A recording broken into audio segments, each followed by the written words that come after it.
6:51, time for the morning sprint. Liz Cheney will likely be removed from her leadership position in the House today. She's currently the third-ranking Republican. The representative from Wyoming gave a speech on the legislature floor last night. She continued to stand against her fellow Republican leaders, saying Donald Trump provoked a violent attack on the Capitol and tried to steal the election. The Wisconsin Assembly passed a resolution that calls for a meeting of the states to revise the U.S. Constitution. The effort's led by Republicans in the legislature and now goes to the Senate. If passed, Wisconsin could become the 16th state to pass the resolution, but 34 other states need to even submit a request before a convention of states can be held. The state Senate will vote on a handful of bills that will make it harder to vote absentee.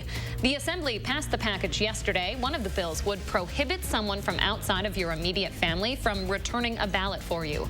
Governor Evers says if the bills pass in the Senate, he will veto them. Overseas, airstrikes in the Middle East continued this morning. Early this morning, Israel fired rockets at a 9-story building in the Gaza Strip. 43 Palestinians have been killed since the airstrike started. This is the heaviest fighting the area has seen since 2014. Hospitals in Costa Rica can't keep up with COVID-19 patients. The country's second wave began in April and continues to leave hospitals struggling to have enough beds. The U.S. issued a travel warning to the country back on April 20th.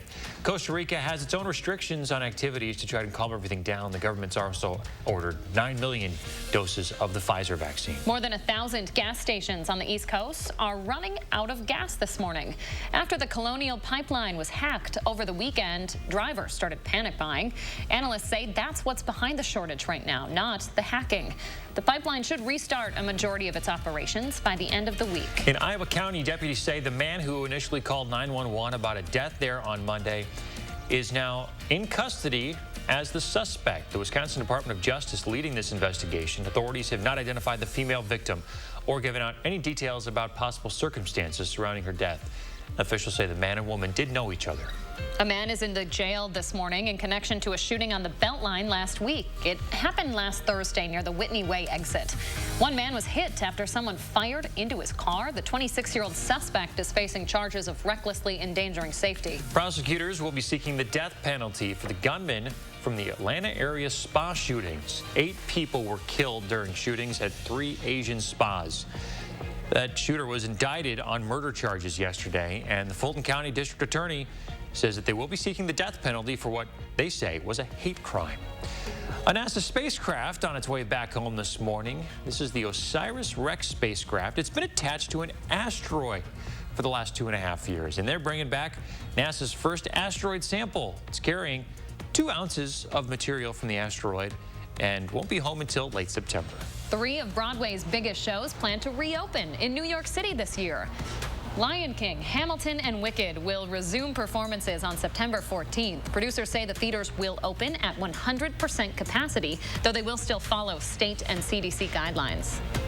Instagram letting pronouns be displayed on the app. The company says they'll begin testing it out in some countries, which they haven't announced yet, but they do intend to expand the function. The pronouns will be a new field under profiles. New York City's famous skyline will soon be enjoyed from a new observation deck in Manhattan. The Empire State Building, the Chrysler Building, and the Statue of Liberty can all be seen 1,100 feet above the city on the 93rd floor of One Vanderbilt. It's a $3.3 billion development, the tallest building in Midtown Manhattan right now. An all-glass elevator will go up the side of the building to views 1,200 feet above the city. And just one more peek right now at our frost advisory, which is in effect until 8 a.m. this morning. So we got another about hour or so to go. Temperatures currently right around freezing or even below for some of our northernmost communities. Camp Douglas at 27, Wautoma at 28, Lone Rock currently at 32 degrees. Here in Madison, a little bit warmer, 42, as our temperatures are looking to already start to actually climb. 42 right now again in Madison with calm winds. Feels pretty good to go. Wind speeds will only be around 5 to 10 miles per hour for today. So overall, we are in for a fantastic afternoon. Your day planner is going to show that perfectly. A ton of sunshine, especially in the morning hours. Towards the afternoon, we are expecting some partly sunny skies to eventually take over, so not a bad Wednesday at all.